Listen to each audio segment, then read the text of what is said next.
Hello all you beautiful ladies and animals once again as we return to Mash Destiny and Warhammer 40k together. But before, where we were using guardians and other enemies within the setting, which are pretty much broken in their own right, now we have what is literally the most powerful individual being we've seen in Destiny at this point. The Witness. Not the Veil, not the Widower, but a collective mind made of the souls of a greater species. The first species to be visited and later abandoned by the Traveler, whose souls were merged into one and who mastered the artistry of the darkness as it flew across the galaxy in search of the machine god, hoping to combine light with dark and enact the final shape, to stop everything as it was, as it is, and keep the chaos out as it controlled everything under an unmoving, unchanging, frozen universe. Now, of course, the Witness is more than a lone entity.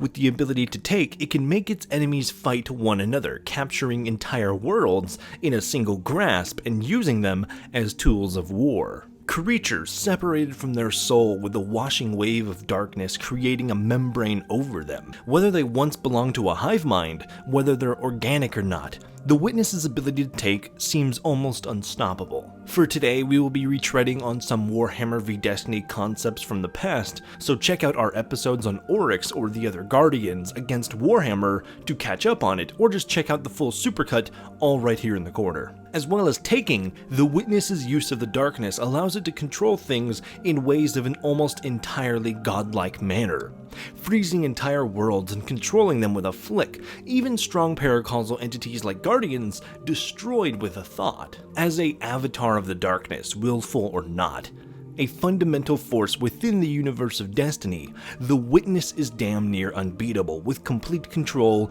over all different aspects of the darkness the players have ever encountered. The total absolute zero, absence of movement in stasis, the bonds that hold reality together in string theory via strand. Not to mention the ability to take, of which it had given to Oryx. It's all very archetypal and mental in abstract ways, as in adverse to the very fundamentals of light-based powers, like solar, which is creation at the beating heart of the stars, which built our universe. Arc, which is raw energy, and void, which is akin to gravity or other unseen physical forces. But what's the goal of the Witness? To create the final shape, essentially to correct the forces of chaos and keep the universe locked into a final form, free of chaos and free of change. Secure the veil. We will create the link. Infinite apologies. The veil is yours. It will be done.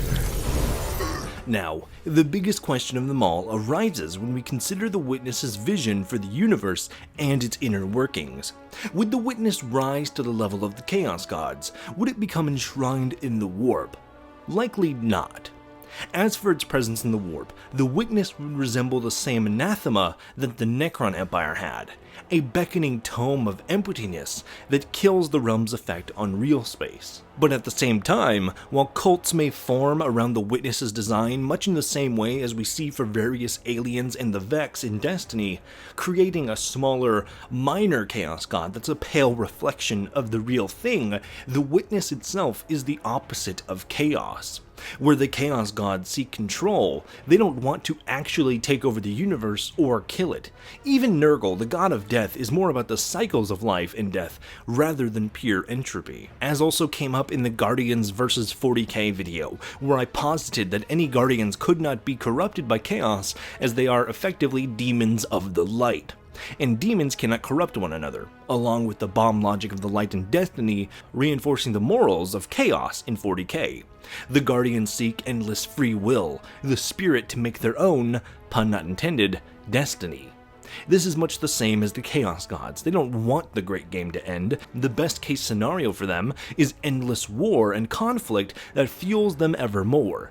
Killing everything is the opposite of that. The Witness, then, an anathema to the Light and Guardians, would also be adversarial to the Chaos Gods and the Warp, in general on a foundational level.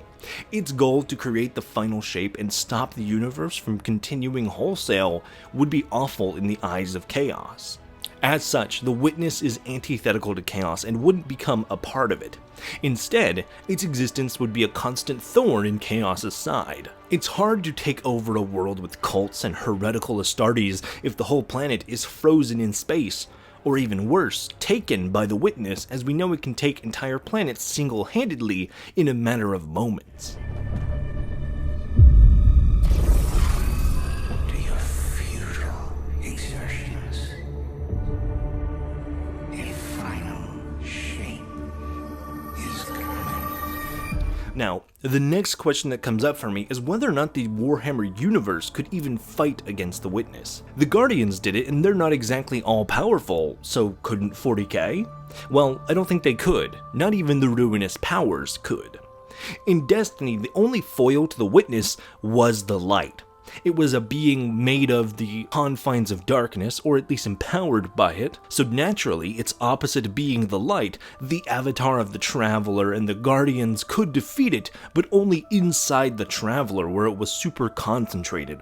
Without that Light, or the Traveler in the Warhammer universe, I don't think the Witness can be defeated in real space. But there's our distinction, because the Witness and darkness itself is focused on the metaphysical, on the mental dimensions of the universe. We see its greatest weakness comes from within.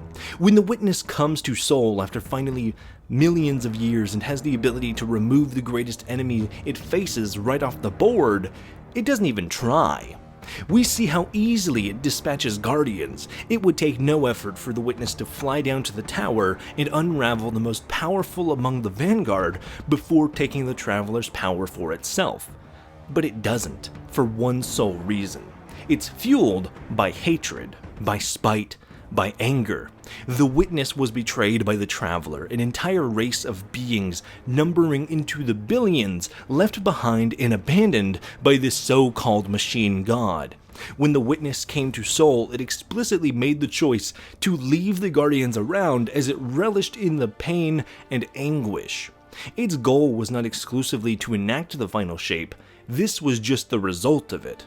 The Witness wanted to make an example out of the Traveler, to prove to Guardians and the universe beyond that in their time of need, the Traveler would abandon them. It would fail to protect them and they'd watch it fall apart in front of their eyes. It staged an execution and forced everyone to watch, but this personal vendetta, the spite that had birthed it, such a cocky, supremacist view of their universe, is what led to the Witness's downfall. And also, I'm not even sure the Witness would have a place in the universe without the Traveler for it to seek out. It's a very interesting dynamic, because where the Traveler just exists to let life flourish and fight back against the dogmatic churning of endless cycles that is the final shape, breathing free will into the universe, the Witness simply exists in spite of that. It's without purpose with no Traveler. That's why the Witness formed in the first place. In a universe devoid of the God Machine, it may simply disband, fall apart, as life becomes truly meaningless. Or it might seek vengeance amongst the stars and attempt to spread its hatred to the universe, which has robbed it of purpose once more, taking it out on anyone and everyone in its way. And to that end, almost nothing can stop this deity of the Destiny universe. Thus become one in darkness. What was made can be unmade. Lead us where we destroyed ourselves. Siege laws. To start off, anything that doesn't qualify as paracausal, basically just a fancy way to say magic, is immediately written out. The Votan, the Tau, Tyranids, they're all getting taken with a single snap of the fingers. Entire worlds, hive fleets, and battlesuit legions are being forced against their will into the Witness's new Black Fleet. The act of taking itself basically boils down to isolating an individual on another plane of existence, carved out by one's willpower. Think of it like the Warp, but exclusive to the Witness, where the individual is merged with every instance of themselves in existence. Past, future, alternate realities, all of them is collapsed into a singular entity devoid of will or self-preservation as they become a husk, a tool to be wielded by the taker. In this instance, that would be the Witness. Entire battleships of Astartes taken in a moment's notice. Entire hive fleets, millions of Tyranids now turning around and working against their masters. The Orcs, turned into even deadlier forms of themselves, now also imbued with magical abilities. Okay, even greater magical abilities. The Necrons are a strange one in the sense that the term soul is not one-to-one in Destiny and 40k, but we do see the Taken affecting and even dominating over things that are entirely manufactured.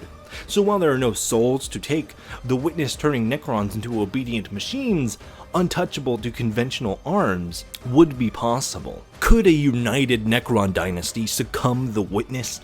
Probably not. They're not exactly manufacturing the light, but a thing I think a lot of people miss when the Necrons come up is the context of their existence in 40k. The Necrons are divided, split by folly politics and standing on layers of petty pride. The Necrons are not the unified force that won the war in heaven, and they haven't been for some time. Yes, celestial array, but they don't even use that, which is why I always specify a united Necron army in these videos, because more often than not, they are never a cohesive army in the same way that the Imperium of Mankind or the Tyranids are. Otherwise, 40k wouldn't exist. For the paracausal entities of 40k, Psychers, and Chaos, they do a better job at withstanding, but there's nothing stopping the Witness from waving them away as it does to Guardians. But even against demons, there's one specific thing that is going to grind the Witness to a halt here. The Witness cannot take Guardians. Aside from being the polar opposite of them, where the light is all about unburdening the past and giving them free will amongst an uncaring mathematical universe, the act of taking is stripping one down to their most basic and lethal functions. And as we establish Guardians as what are effectively demons of the light, being that they are made of light, the Witness could not take demons. You cannot take the warp energy that they're made of. Now, some Chaos Space Marines, cultists, or other worshippers of Chaos that still exist in their mortal bodies, those you could take. The same as Oryx. But in the difference of the Taken King, who needed a paracausal champion to take him on in order to achieve victory for Chaos, the Witness is leagues above this.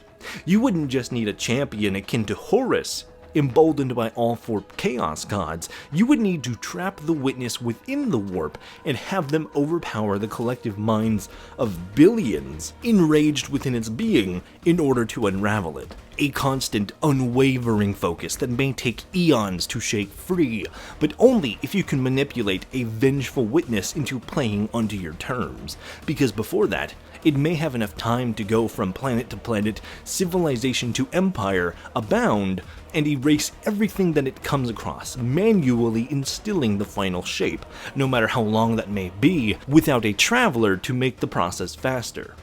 Whether the Witness could be the end to all life, and by extension snuff out chaos in the Warhammer universe, or if the ruinous powers could keep it chained forever, while still not losing dramatic ground on the front lines out in the real world, is something we'll never really know the answer to. We can only really speculate when it comes to these kinds of things. But personally, I lean on the side of the Witness, as I don't think anyone sent its way could subdue the collective avatar of the darkness. But let me know what you think down below. And with that, we're at the end. Thank you very much for watching. If you've liked this, be sure to subscribe, share, and like the video if you want to support what I do here on YouTube. You can become a member or a patron and get access to every single video up to a week early with some extra bonuses like being able to read my scripts and some other behind-the-scenes content, as well as voting on future videos and other things like that. And like always, if you want to support me in helping a good cause, pick up something from my merch collections linked below. Whether it's a shirt, jacket, apron, or a mug, each and every dime from sales are being donated directly to my local food bank. So get yourself an awesome, super soft piece of clothing while doing good at the same time. As always, stay cool, have fun, and be awesome. Buster out.